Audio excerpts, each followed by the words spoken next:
Salut à tous, c'est Guillaume. Aujourd'hui on se retrouve pour une nouvelle vidéo high-tech sur la chaîne et aujourd'hui je vais vous donner les 10 étapes pour entretenir son PC gamer. Alors déjà c'est quelque chose que je vous recommande de faire une fois par an, histoire de garder son PC gamer dans un bon état, de faire en sorte que ça se mette pas à chauffer dans le temps, de faire en sorte que le PC se mette pas à ramer, et c'est quelque chose qui est important à faire pour garder un PC en bonne santé. Je vais vous donner les 10 étapes dans cette vidéo. Comme d'habitude, si ça vous est utile, si ça vous plaît le contenu, n'hésitez pas à me soutenir en mettant un petit pouce bleu. Pensez à vous abonner si c'est pas déjà fait. Et du coup, c'est parti pour la vidéo. La vidéo d'aujourd'hui est sponsorisée par CD Key Offer. C'est un site qui vous permet d'acheter des clés à des prix intéressants pour des logiciels. Et là, je vais vous parler en particulier des licences pour Windows 10, Windows 11 et Office. Vous retrouvez les liens dans la description en bas de cette vidéo. Et sur ce site, vous allez pouvoir acheter vos clés Windows pour environ 15 à 20 €. Il suffit de cliquer sur le lien qu'il y a dans la description, d'ajouter le logiciel dans le panier et de se connecter à son compte ou d'en créer un pour ceux qui n'en ont pas encore. On ajoute ensuite le code GU20 qui vous permet d'avoir une réduction de 20% sur le prix affiché sur le site. Une fois le paiement effectué, on attend 1 à 2 minutes et on peut ensuite aller dans le User Center, c'est là qu'on retrouve toutes les clés qu'on a achetées. Il suffit ensuite de copier la clé, d'aller dans les paramètres d'activation de Windows et de coller la clé et le Windows sera activé. Alors, première chose qu'on va faire sur le PC gamer, on va mettre à jour le BIOS. Moi, je vous recommande, une fois par an, vous mettez à jour le BIOS de la carte mère. En gros, ça va vous permettre de corriger certains bugs qu'il peut y avoir, des soucis de compatibilité avec la RAM, des optimisations pour la consommation du processeur, pour le fonctionnement et les performances du processeur. Globalement, le BIOS, c'est ce qui va permettre à la carte mère de mieux gérer tous les composants qui sont connectés dessus, la RAM, la carte graphique, le processeur, etc. Et en général, ça va corriger tout un tas de bugs. D'autant plus si jamais vous voulez, par exemple, upgrade votre PC, mettre des barrettes de RAM beaucoup plus récentes, c'est fortement recommandé de faire un update du BIOS juste avant. Donc je vous avais déjà montré dans une vidéo comment mettre à jour son BIOS, c'est très simple, mais globalement, il vous faudra une clé USB de moins de 8 Go que vous allez formater au format FAT32 et dessus, vous allez copier le fichier de mise à jour du BIOS. Donc ça, c'est très simple, vous allez sur le site du fabricant de votre carte mère, vous allez taper le nom de votre carte mère, vous allez arriver sur la fiche produit, et là vous avez toujours une page téléchargement ou pilote ou support. Voilà, vous avez toujours une page comme ça. Vous allez dessus, dedans vous aurez une catégorie BIOS et vous pourrez télécharger la dernière version du BIOS. Ne prenez pas les BIOS en version bêta, prenez les BIOS en version officielle qui sont terminées et vous prenez la version la plus récente, vous la mettez sur la clé et ensuite quand vous allez démarrer le PC, vous allez brancher la clé USB sur la prise USB sur laquelle il y a écrit BIOS à l'arrière de votre carte mère. Vous allez aller dans le BIOS et ensuite dans le BIOS vous allez pouvoir faire la mise à jour. C'est très important quand vous faites l'update du BIOS de ne pas éteindre le PC, faut pas avoir de coupure de courant à ce moment-là, donc ne le faites pas quand il y a des travaux chez vous, etc. Et ensuite il faut le laisser tourner, il va peut-être y avoir 2, 3, 4 démarrages, donc faut pas avoir peur, faut prendre le temps et jusqu'à ce que ensuite le PC redémarre et soit à nouveau soit dans le BIOS, soit dans Windows. Une fois que tout ça c'est fait, vous avez la mise à jour du BIOS qui est faite, vous avez votre carte mère qui est mise à jour et qui va gérer au mieux la RAM, le processeur, etc. Et donc ça, c'est quelque chose que je vous recommande de le faire une fois par an, histoire d'être à jour là-dessus. Une fois que vous aurez fait votre mise à jour du BIOS, vous allez aller vérifier dans le BIOS si vous avez toujours l'XMP qui est activé. L'XMP, ça va vous permettre de faire fonctionner vos barrettes de RAM à la fréquence et à la latence la plus intéressante, celle pour laquelle elles sont prévues. Si jamais vous mettez vos barrettes de RAM dans votre PC et que vous n'activez pas l'XMP, ça se trouve vos barrettes de RAM à 3200 MHz, elles vont fonctionner qu'à 2666 ou à 2133. Donc c'est important d'activer l'XMP. Alors suivant si vous êtes sur un processeur Intel ou AMD et en fonction aussi de la marque de la carte mère, ça porte pas exactement le même nom. En général c'est XMP quand c'est un processeur Intel. Quand vous êtes sur AMD, ça peut s'appeler DOCP, ça peut s'appeler AXMP. DOCP je crois que c'est les cartes mères Asus, AXMP je crois que c'est les cartes mères Gigabyte ou MSI, je sais plus. Et dans tous les cas, si vous êtes sur des Ryzen 7000, là la dernière génération, ça s'appelle Expo, EXPO. Donc vous allez trouver cette option là très facilement dans le BIOS, vous avez juste à l'activer, à mettre le profil par défaut qui est prévu pour vos barrettes de RAM. Donc typiquement moi celle-ci c'est des 3200, donc si je les mets, il va me proposer 3200 C16 et je vais pouvoir les mettre directement. Donc c'est important parce que si vous faites la mise à jour du BIOS, vous risquez de perdre l'XMP qui était déjà activé, mais même si vous n'avez pas fait l'update du BIOS, parfois en rajoutant de la RAM ou en changeant le processeur ou en changeant le système de refroidissement, des fois ça peut réinitialiser le BIOS et on peut perdre toutes les données. Et quand on perd les données du BIOS, on perd aussi les réglages de l'XMP qui étaient déjà activés avant. Donc c'est important de faire un petit check une fois par an quand on fait son entretien de son PC. On vérifie que l'XMP est toujours bien activé et s'il n'est pas activé, on l'active. Étape numéro 3, là on va dépoussiérer entièrement le PC. Donc qu'est-ce qu'on fait? On prend les radiateurs, donc le radiateur du ventirad, on prend le radiateur du water cooling si vous avez un water cooling, on prend les ventilateurs, on prend les filtres à poussière qu'il peut y avoir sur le boîtier, on prend tout ça et on va les nettoyer. Alors là vous mettez un petit coup de soufflette dessus. Donc ça il y a plusieurs choix qui existent. Si vous avez un compresseur à air chez vous, vous pouvez utiliser ça. Moi perso ce que j'utilise c'est ça là, ça s'appelle Compute Cleaner. Alors ça coûte quand même un certain prix, hein. Je crois que ça coûte une 60aine d'euros, mais c'est giga puissant et moi ce que je me dis c'est on en achète un une fois et puis on est tranquille toute sa vie avec parce que c'est incassable et c'est ultra puissant. Et puis vous pouvez même l'utiliser pour d'autres choses. Alors je vais le brancher et puis je vais vous montrer exactement ce que ça fait, mais vous allez voir que c'est super puissant et vous pouvez mettre un petit coup comme ça dans les ventilateurs, dans le radiateur pour nettoyer. Alors pour vous montrer rapidement la puissance, regardez.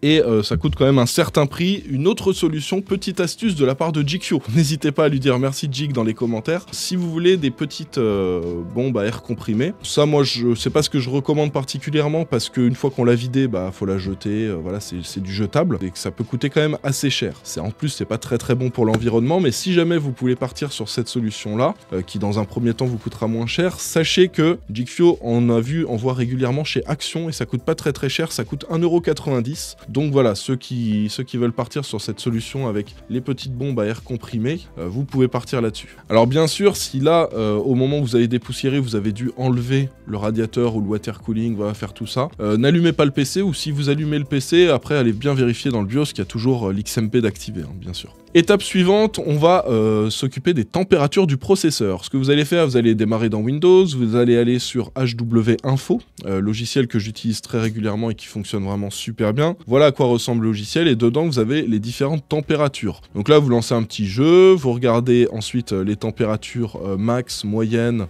et minimum et vous regardez si c'est pas monté trop haut. Alors dans le cas où vous voyez que les températures sont quand même assez élevées, plus élevées que la normale, étant donné qu'on a nettoyé les ventilateurs, les radiateurs, etc., le ventirad, le water cooling, étant donné qu'on a tout clean, peut-être que le problème vient de la pâte thermique. La pâte thermique avec le temps elle peut sécher et quand elle sèche elle est beaucoup moins efficace. Alors en général la pâte thermique c'est pas tous les ans qu'il faut la changer, c'est plus tous les 2 ou 3 ans, donc il y a de fortes chances que vous n'ayez pas besoin de la changer tous les ans quand vous ferez votre entretien. Mais si vous la changez, moi ce que je vous recommande c'est de prendre de la Thermalright TF8 pour la pâte thermique, elle est très efficace. Je vous mettrai un lien dans la description et si vous voulez bien nettoyer votre processeur avant pour bien enlever toute l'ancienne pâte thermique, vous pouvez prendre ces petits kits là. Pareil, je vous mettrai un petit lien, c'est Arctic Silver.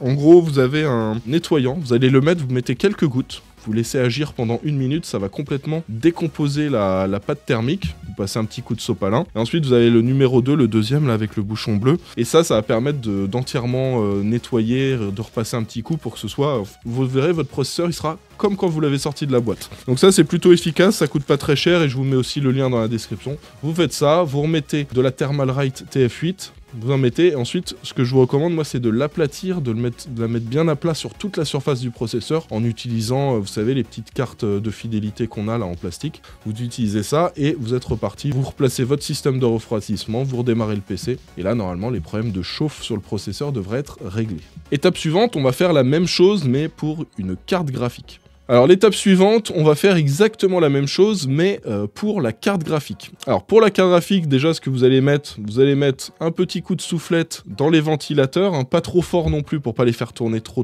vite, mais ça va vous permettre déjà d'évacuer une grosse partie de la poussière. Moi ce que je vous recommande c'est de démonter entièrement la carte graphique, de la sortir du boîtier. Pour ça quand vous allez souffler, vous faites ça dehors et ça vous évite de laisser la poussière et qu'elle aille un peu partout dans le boîtier. Ça va permettre déjà de bien nettoyer la carte graphique, d'enlever tout ça. Et vous allez regarder pareil les températures sur HW Info, vous allez regarder si ça monte haut. À partir du moment où ça monte au-delà des 70-75 degrés, il faut commencer à se poser des questions. Et si vous voyez que les températures sont plus élevées qu'habituellement, peut-être qu'il faut changer. Alors là, c'est pas juste de la pâte thermique, c'est aussi peut-être les pads thermiques. En gros, sur une carte graphique, vous avez de la pâte thermique sur la puce, comme pour le processeur, et à côté, vous avez plein de petites puces, c'est les puces de la mémoire, etc. Et là-dessus, vous avez des pads thermiques. C'est différent de la pâte thermique, mais ça a le même rôle. Le but, ça va être de transférer la chaleur de la puce vers le système de refroidissement, donc vers le radiateur de la carte graphique. C'est un petit peu comme les pads qu'on retrouve sur les éléments qu'on place sur les SSD, sur la carte mère. Donc ces éléments-là, vous pouvez les acheter sur Amazon, bien sûr. Je vous mets un petit lien dans la description, peut-être un petit extrait de la vidéo qui s'affiche par ici. C'est Pax qui avait fait un tuto, justement, il montrait comment enlever la pâte thermique, comment changer les pads, etc. Il avait acheté une carte graphique de mineur et il l'avait remise à neuf. Et il montre bien tout ça. Alors c'est pas compliqué, moi je vous conseille juste de prendre des petites photos de la carte avant pour voir les emplacements, quelles vis sont placées où, etc. pour pas se tromper quand on va remonter la carte graphique. Et mettez bien les vis de côté pour pas vous tromper. Mais en soi c'est pas compliqué, ça prend allez, une petite demi-heure, 3/4 d'heure de faire ça bien. Vous changez les pads, vous changez la pâte thermique et vous avez une carte qui est comme neuve.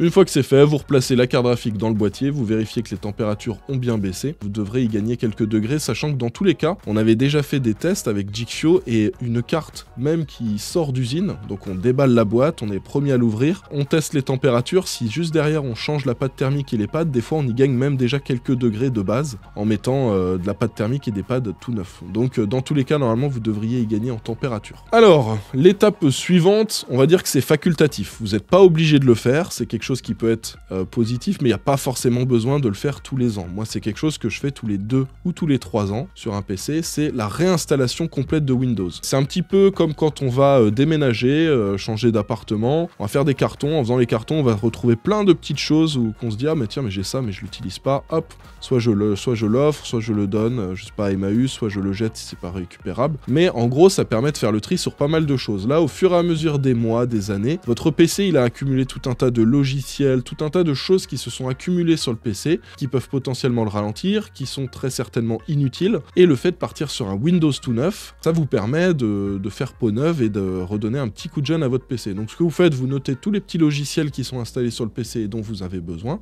la liste des jeux, etc.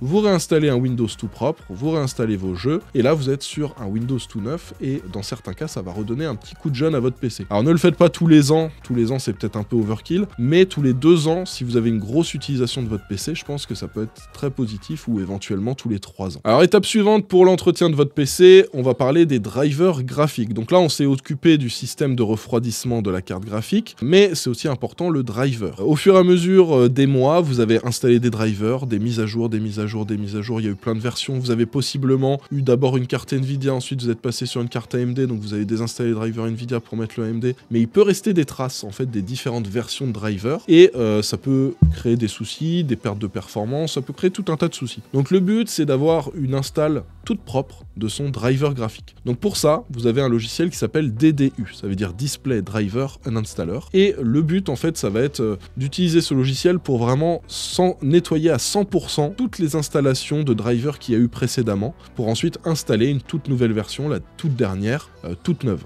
Et donc, moi ce que je vais vous recommander, c'est d'utiliser ce logiciel DDU, de désinstaller. Alors il y a une méthode très spéciale pour le faire, en faisant le mode sans échec de Windows. Je vous mets dans la description de la vidéo le lien d'une vidéo de Jixio où il a fait un tuto complet, où il vous explique exactement comment désinstaller son driver graphique avec DDU, en passant par le mode sans échec de Windows. Et là, ça vous permet vraiment d'avoir un PC tout clean au niveau des drivers, plus aucune trace des anciens drivers, et de partir uniquement sur la toute dernière version du driver. Et ça, c'est important, une fois par an, quand on fait l'entretien de son PC, de le faire pour repartir sur une base toute propre. Alors là, dans le cas où vous n'avez pas réinstallé Windows, l'étape suivante va être importante, vous allez regarder la liste de tous les logiciels qui sont installés sur votre PC. Donc là, vous avez la liste que vous pouvez récupérer directement dans les paramètres. Donc je vous fais une petite démo, vous faites démarrer, vous faites désinstaller. Là, vous avez dans paramètres, application installée. Et donc quand vous cliquez là-dessus, vous voyez la liste de tous les logiciels qui sont installés sur votre PC. Et là, ce que vous allez faire, vous allez regarder tous les logiciels que vous connaissez, que vous avez installés, et vous allez vous dire, est-ce que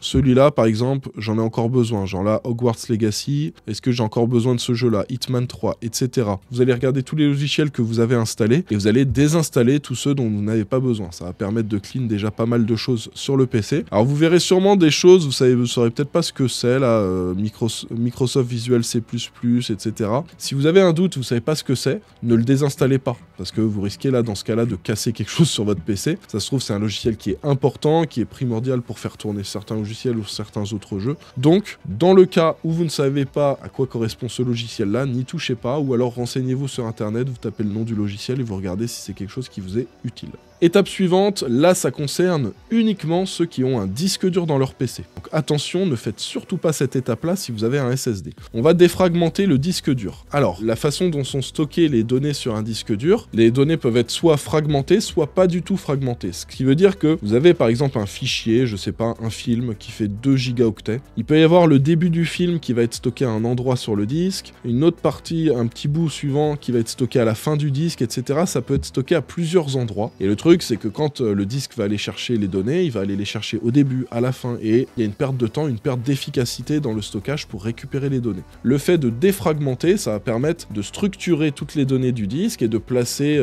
les fichiers de manière groupée, de manière à ce que le disque il aille lire toujours au même endroit pour un fichier, qu'il n'ait pas besoin de se balader à 1 milliard d'endroits. Donc ça c'est quelque chose d'important, c'est quelque chose qui est utile sur disque dur uniquement, mais ne le faites pas sur un SSD, vous risquez d'abîmer votre SSD de manière prématurée. Vous allez dans le menu démarrer, vous tapez défragmenter, là vous allez avoir une option qui vous propose défragmenter et optimiser les lecteurs. Donc là, moi, de mon côté, je vais pas avoir l'option de défragmentation étant donné que je suis sur un SSD et qu'il faut le faire uniquement sur un disque dur. Mais si vous avez un disque dur, là, vous aurez l'option pour défragmenter entièrement votre disque dur et lui donner un petit coup de jeune, le rendre plus efficace. Étape suivante, là, on va vérifier qu'on a toujours les bonnes courbes de ventilation pour le processeur et pour la carte graphique. Donc la courbe de ventilation, à quoi ça correspond? Ça va être une courbe qui va définir en fonction de la température de la carte graphique à quelle vitesse vont tourner les ventilateurs. Donc en général, c'est une courbe qui augmente. Plus la température de la carte graphique ou du processeur vont augmenter, plus on va faire tourner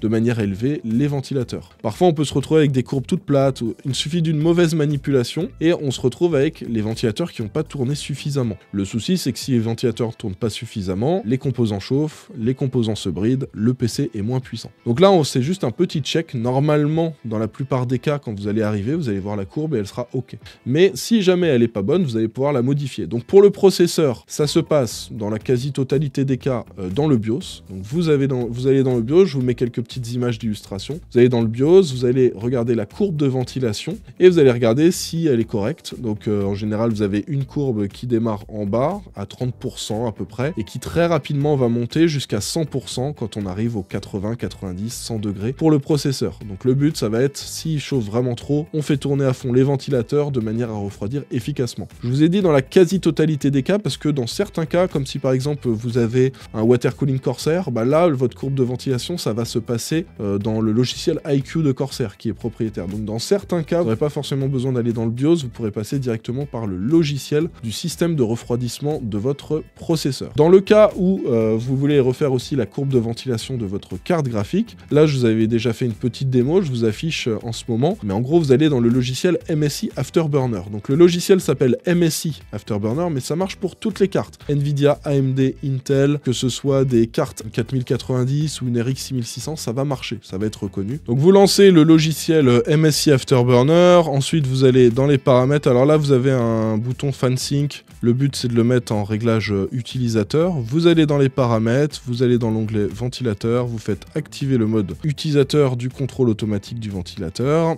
Et ensuite, là, vous allez pouvoir éditer votre courbe de ventilation. Là, tu vois, je peux lui dire, par exemple, ma carte, je veux qu'elle tourne toujours à 50%. Dès qu'elle passe les 50 degrés, je veux qu'elle tourne à 60%, etc., etc. Et là, vous allez pouvoir faire vos réglages de manière à ce que votre carte graphique refroidisse suffisamment bien. Alors, c'est à vous de voir aussi entre le bruit que ça va faire, parce que vous pouvez le mettre à 100% tout le temps, de manière à ce que ce soit toujours tout froid. Mais le souci, c'est que votre carte risque de faire plus de bruit. Donc, c'est à vous de faire les bons choix, de manière à trouver le bon compromis entre le bruit et l'efficacité l'efficacité de refroidissement. Alors une fois que vous avez fait cette 10e étape, la courbe de ventilation du processeur et de la carte graphique, vous avez fini votre entretien. Vous avez nettoyé les différents composants, vous avez enlevé toute la poussière, vous avez éventuellement changé la pâte thermique ou les pads thermiques sur la carte graphique, vous avez peut-être réinstallé Windows, vous avez clean tous les logiciels, vous avez réinstallé proprement vos drivers graphiques, vous avez des bonnes courbes de ventilation pour le refroidissement de votre PC est prêt pour l'utilisation. Alors c'est quelque chose, je vous le recommande de le faire une fois tous les ans. Si vous le faites une fois tous les 2 ans, c'est pas la fin du monde non plus, mais une fois tous les ans, ça prend quoi? Allez, une petite après-midi si on prend vraiment son temps et qu'on fait très proprement les choses, et qu'à chaque fois, faut changer les pads thermiques, etc. Mais en soi, ça prend pas beaucoup de temps et ça va vous faire gagner énormément sur votre utilisation quotidienne de votre PC. Voilà pour mes recommandations. Si vous avez des recommandations supplémentaires à partager avec la communauté, n'hésitez pas à les mettre dans l'espace commentaire juste en bas. Si vous dites « Ah Guillaume, t'aurais dû peut-être proposer de faire ça en plus parce que c'est intéressant à faire une fois tous les ans », n'hésitez pas à partager vos opinions juste en bas. Et puis ceux qui regardent la vidéo, n'hésitez pas à aller faire un petit tour dans les commentaires pour regarder les recommandations supplémentaires proposées par la communauté. J'espère que la vidéo vous a plu. Si c'est le cas, comme d'hab, n'hésitez pas à mettre un petit pouce bleu. Pensez à vous abonner si c'est pas déjà fait. N'hésitez pas à mettre la cloche aussi pour recevoir toutes les notifications. On va se retrouver dans quelques jours pour une nouvelle vidéo. En attendant, portez-vous bien. Ciao tout le monde!